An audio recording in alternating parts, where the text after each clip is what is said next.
Thank you very much, Prof. van Merwe. Lali, good morning to you. Prof. van Lille, Dr. Steinman, I must recognize my long-standing comrade. He lost a tie now that he got to the university, Dr. Folesani Mufamadi. Mr. Glitz, representative of Konrad Adenauer, Stiftung, distinguished guests, ladies and gentlemen, good morning. University is not meant to start this early in South Africa, so I'm very privileged. Something happened that brought you here this morning. I'd like to start by expressing my sincere appreciation for the invitation to start this very important discussion that you will have over the next 2 days. I want to point out that I have this problem. If you have difficulty in understanding it, Dr. Mufamadi will explain to you. I need to get to a cabinet meeting in Pretoria. And, you know, the priest can't arrive late for church. And so I'll be a little bit late, but they'll let me off the hook. I can't remain for too long. So I want to, because people have taken the time to submit questions, engage in a bit of that. But I have my boss, Mr. Kulakani Mate, who is the acting head of the Secretariat of the NPC, who'll do the heavy lifting. I'll just take a few easy questions, Pat, and Kulakani must prove his worth this morning. Today is actually exactly a year since we sat as an extended cabinet in Lekgotla and worked through the National Development Plan in detail. Just to jog the memory, the Planning Commission was established in May of 2010. June of 2011, we placed before the country a diagnostic of what we thought the major challenges are that confront us. We took that diagnostic and had some pretty broad discussion across the country. Very important within that was we wanted young people to take responsibility, saying that by 2030 people like me are going to be clearly out of play. And if we want young people to take the decisions that they must, because they will be running all the institutions in the country by 2030, they must be involved now. We can't defer those decisions until 2030. It's fundamentally important that we create this transition, step aside, and allow enthusiastic young people to come through, determined to take the decisions now. And out of that interaction, we crafted a draft plan that we handed to the President on V-Day 11/11/11, and used that for further consultation. And on the 15th of August last year, we handed the plan to the President in Parliament. The 16th of August was a tragic day at Marikana. But a year ago exactly today, Cabinet had internalized the plan, debated it, and agreed on implementation. Now, the fact that as a Commission, we continue to engage in discussions about the plan says to us that the plan has actually become the centerpiece of development discourse in the country, and that's very important. And I think that the discussions that we launch here today about the social economy and the National Development Plan are a fundamentally important part of that. Let's go back to the plan. The plan talks about the fact that if we want transformation, then as South Africans we must learn to unleash the energy and the power of this resource we have in the country that we've tended to forget, and that is the power of people. And I want to make a distinction because one of the issues that we discussed at the Soweto campus in those conversations was the fact that we had with us Professor Lee. I think he hailed from Korea but was at one of the American universities. And if we look at the development path of Asian countries, what distinguishes them is that they've never had mineral resources. The investment has been people, and that has been the big agent of change. Now, in South Africa, we're talking about this hotel this morning. It was apparently the residence of Lord Milner when the English occupied the Boer Republic, and he built this house here for himself because of gold. It was all premised on mineral wealth and not on people. And so part of understanding what we need to do in the context of the National Development Plan is to go back and recognize the deficiency in our investment in people. And regardless of which way we look at it, if we try and understand what is happening in education in this country, there still is a vast gap between education available to the children of the rich and education available to the children of the poor, because our investment in education, in people, is still at the low ebb that it is. And so if we want to understand transformation, then it's fundamentally important that we put investment in people at the epicenter of that transformation. Now, that transformation and the focus on people requires an immense investment in personal development, not just of individuals, but also of institutions. And part of what we need to focus on is, in fact, the rehabilitation of an interesting concept that we have given a rather narrow definition in South Africa: empowerment. Because empowerment must assist us in challenging assumptions about the way things are and can be. It's not just about equity provision, and heaven help us, it can't be about tenders. It has to be about something fundamentally different. And so it's very important that we take forward this discussion about the social economy, so that we can effect the alignment of the objectives of the NDP and contribute to growth that is focused on getting everybody working, doing something even if it's not narrowly for gain. There's a lot that can be said for fixing collapsed fences in schools, to growing vegetables, to supply school feeding schemes, to participating in school governing bodies, to mobilizing resources to invest. We've tended to draw a distinction between one thing and the other. And one of the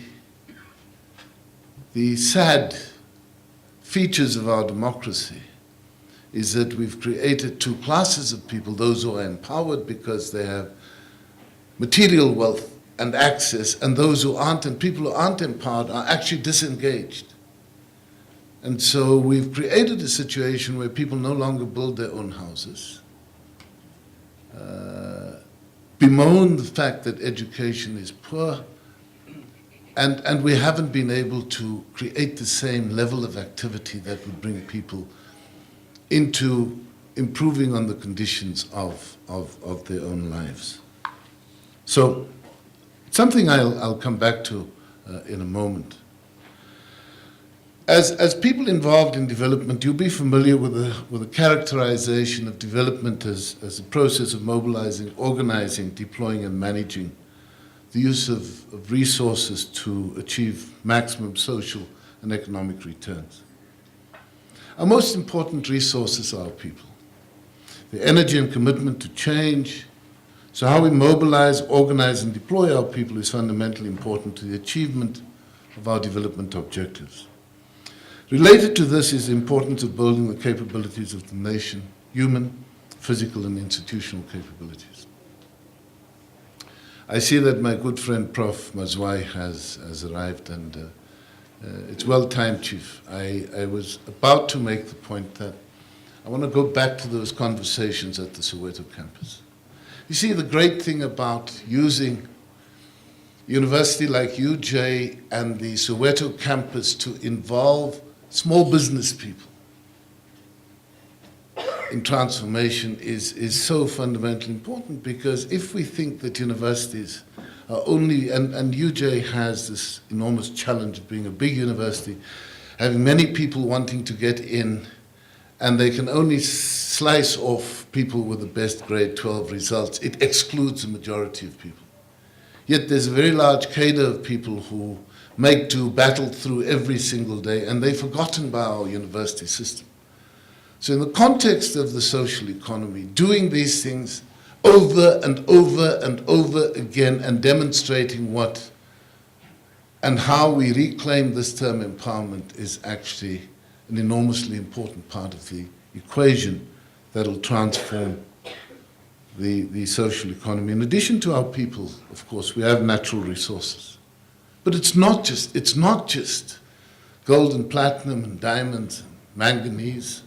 It's also land, water, our ocean, our forests, and our amazing biodiversity in this country.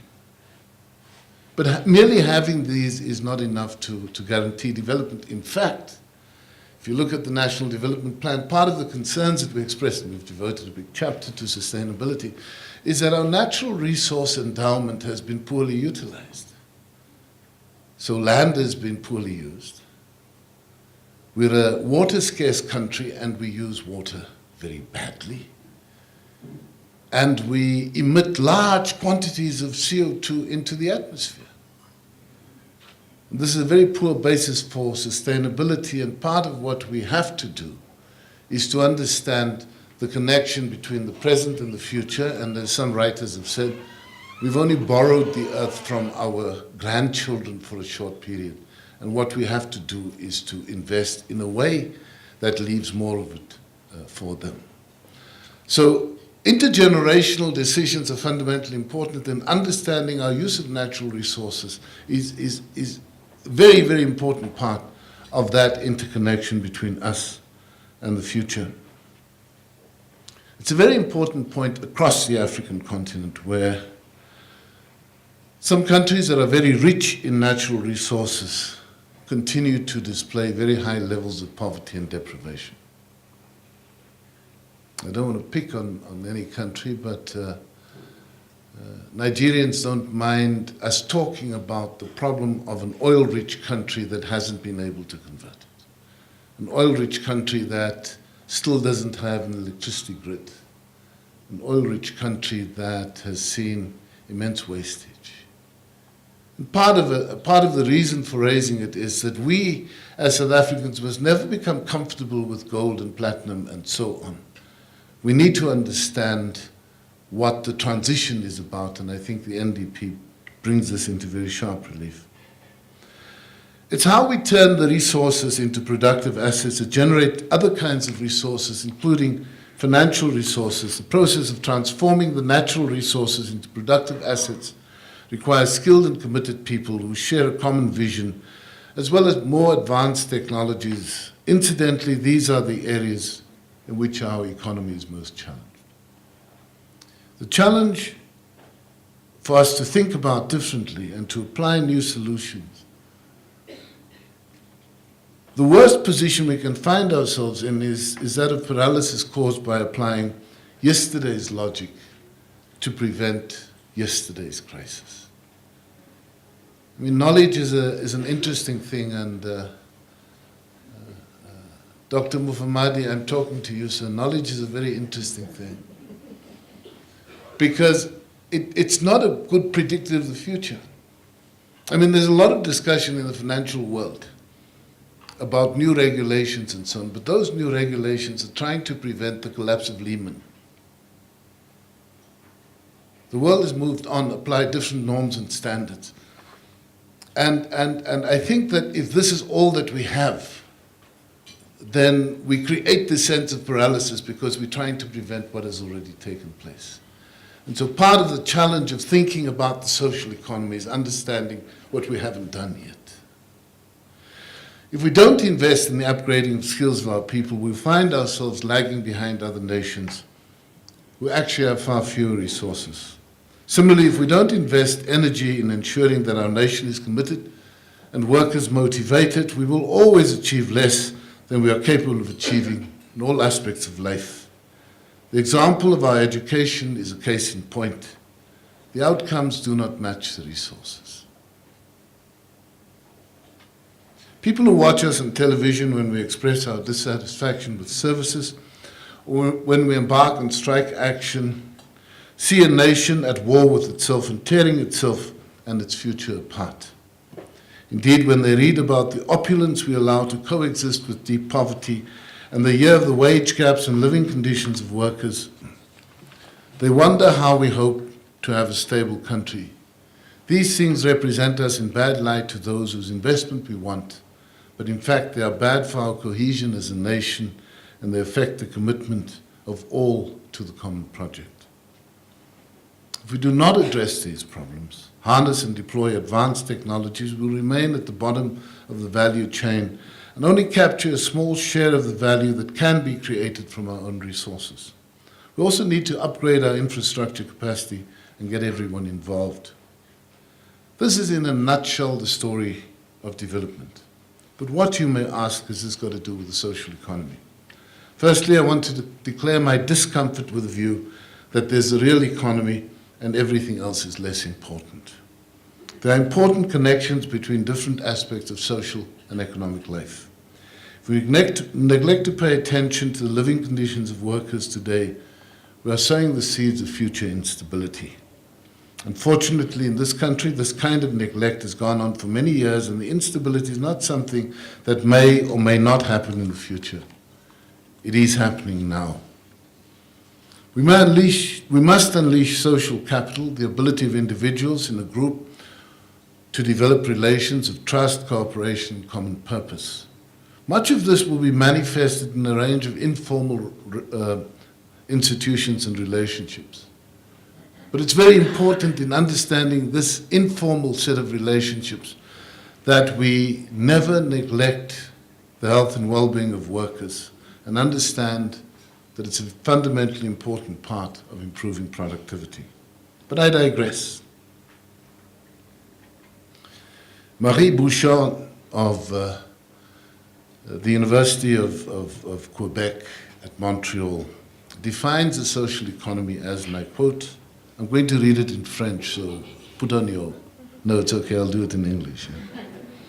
Economic activities carried out by cooperatives, associations, mutuals, and more recently foundations. It is neither private nor public, but it combines private yet collective entrepreneurship and management with goals that are not focused on profit, mutual or public interest, unquote.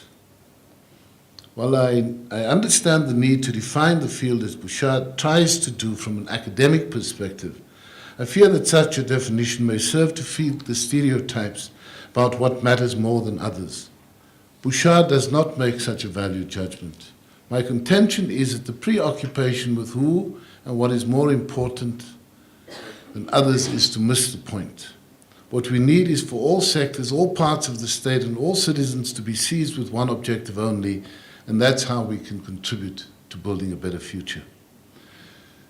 The actions of national government are as important as the actions of provincial and municipal governments. They each play a part in an important role in facilitating and supporting social and economic activity. Provinces, for example, are responsible for providing an important service any nation can provide its citizens, education. But without functioning local government to provide energy, collect and manage waste, schools will not be able to function. Similarly, the actions of government and private enterprise are as important as the actions of citizens organized into different formations, such as cooperatives, stokvels, burial societies, community policing forums, trade unions, sporting associations, and religious organizations. The weaknesses in how the different spheres of government work together and lack of cooperation between government, business, and civil society are in part a result of this idea that some spheres and some sectors are better than others. It's not very helpful in the context of the injunction by the National Development Plan to utilize all our resources. We are one economy and one people, This is not to say that there should be no division of labor. The aim of the National Development Plan is to enable everyone to achieve a decent standard of living. This comprises good education, housing, water and sanitation, a safe environment, adequate nutrition, employment, quality healthcare, recreational facilities, among others. To achieve this, we need the economy to grow threefold. 11 million more jobs will have to be created, and income per person has to reach 120,000 per person per annum by 2030. There are many other sector-specific targets in education, infrastructure, rural development, health, social protection, the economy and community safety that are carefully selected to enable the attainment of what we've described as a decent standard of living. And this for us is a major challenge. I mean, I can pause and reflect only on something like the jobs challenge. It's not a promise, it's not related to the elections next year, it's not related to any of those things. I think we take fairly basic view. You can take the demographic projections over the period to 2030, make an assumption. We made an assumption, it may be based on yesterday's kind of understanding of the economy, of full employment, and so it's a 6% unemployment rate, and that's what gives us the 11 million jobs required. If we can change the way in which society functions, the way in which employment happens, then all of these become variable. But I think it's very important to think through how we transform the economy to be able to absorb many, many more people. So I want to start with our growth and employment objectives. Employment elasticity is very high. For every 1% growth in GDP, there's a 0.76% growth in the employment rate. Focusing on labor-intensive activities linked to exports would push the number of jobs created for every unit of GDP growth. In respect of raising employment, the NDP notes as follows, and I quote, South Africa has to raise the levels of employment and through productivity growth, the earnings of working people. South Africa needs faster growth and more inclusive growth. Key elements of this strategy include raising exports, improving skills development, lowering the cost of living for the poor, investing in a competitive infrastructure, reducing the regulatory burden on small businesses, facilitating private investment and improving the performance of the labor market to reduce tension and ease access to young, unskilled workers. It's only through partnership across society that a virtuous cycle of rising investment, rising confidence, higher employment, rising productivity and incomes can be generated, unquote. These economic proposals in the NDP are coherent and straightforward. This is what the fight is about, this paragraph. It's a coherence and straightforwardness, I think. However, a number of measures need to be taken to address some of the historical challenges that continue to hobble our economy. They include high levels of concentration as a result of the monopoly concessions given by the apartheid government to limit destructive competition. Firms were allowed to allocate markets and have legal cartels. This increases barriers to entry along the value chain, stifling entrepreneurship. It's amazing just standing back, looking at the shape, and I remember 20 years ago sitting with McGregor's Who Owns Whom and trying to understand the trends on the stock exchange and so on. 20 years later, we've deconcentrated, but you look at the South African market, it's still quite oligopolistic in its shape and character. Low levels of competition have led to relatively high profit margins, but little new investment or innovation. Low savings mean that the country is reliant on foreign capital inflows, which reinforce the oligopolistic nature of the economy, since foreign investors invest in existing high-profit firms. High cost of living, largely because of apartheid spatial planning. The poor were located furthest from places of work and spend a large percentage of income on transporting themselves to and from work. There is evidence that travel costs severely limit job search in terms of both scope and length of search. Low skills among workers as a result of deliberate policies to provide education of inferior quality to the majority. This in turn impacts on the productivity of workers. This is also an area in which post-1994 policies have had limited impact. And then a lack of investment in infrastructure and maintenance has created bottlenecks that serve as a brake and growth. In the context of infrastructure bottlenecks, this road out here it defies all logic, but we're talking about the vast separation between rich and poor. This is an exceedingly wealthy part of the country. Boggles the mind. The result is an economy with a cost structure that is out of kilter with our level of development, skills and labor. An area where evidence from across the globe suggests we can create more jobs is in the small business sector. Cost of a job in the small business sector is comparatively low and the sector tends to be labor intensive. However, there are significant barriers to entry that many individual entrepreneurs face. Could the social economy sector help to overcome this challenge? Social economy actors can leverage economies of scale by using joint purchasing and marketing strength, increase bargaining power, mobilize savings, provide a learning environment. And I want to digress and make the point.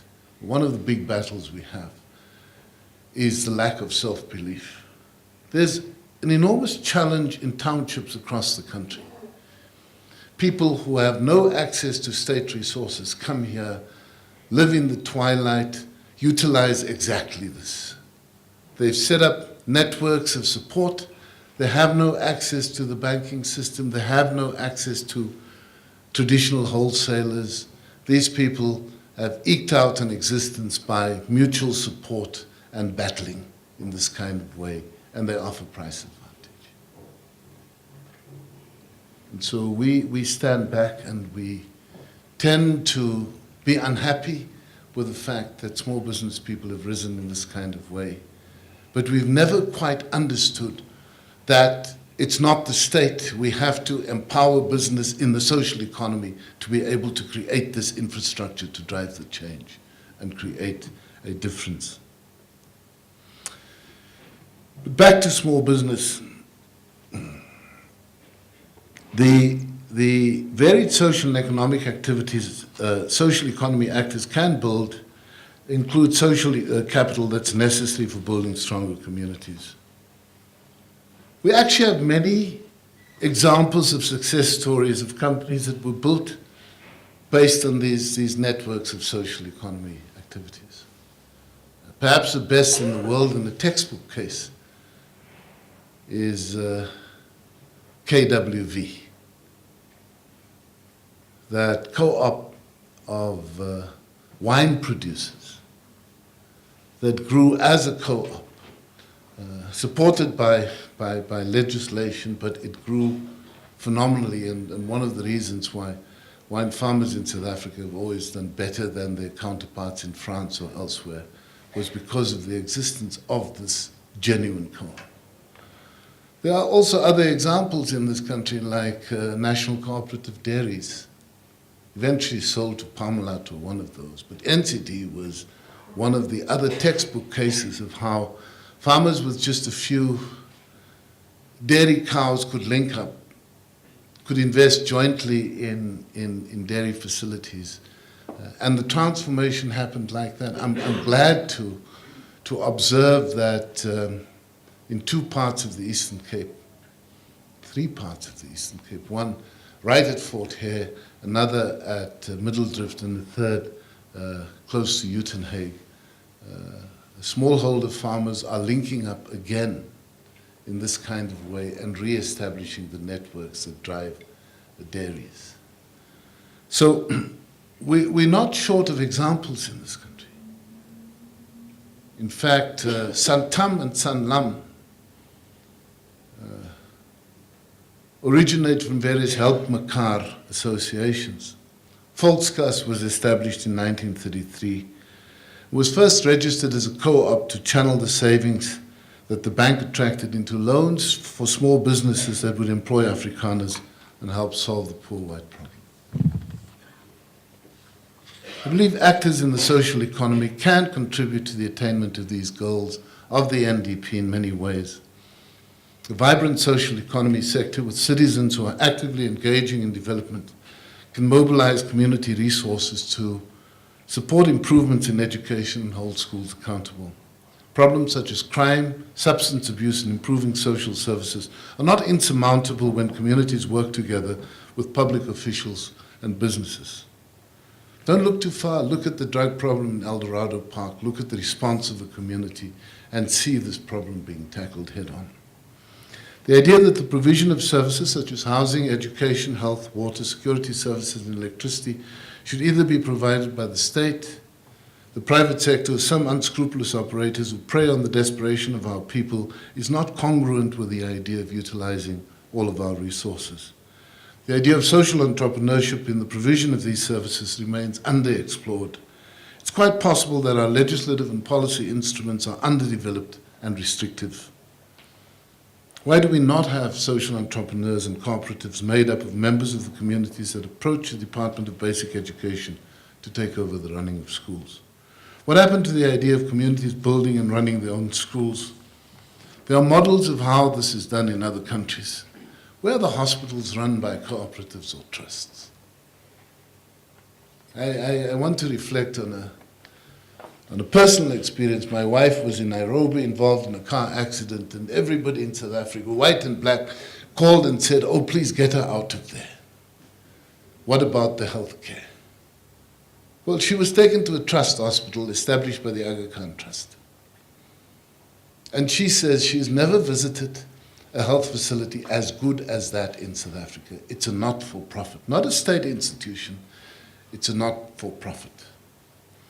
And the matron was able to explain to her that people serve on the board of this hospital, and there's a waiting list. And the only remuneration that people get is lunch when the board sits. They do it as a national service. They do it because they believe that health services should be good and not for profit. What's wrong with us? Why can we not learn? We want to import the worst of the United States, but fail to learn from the examples that Africa presents us day after day.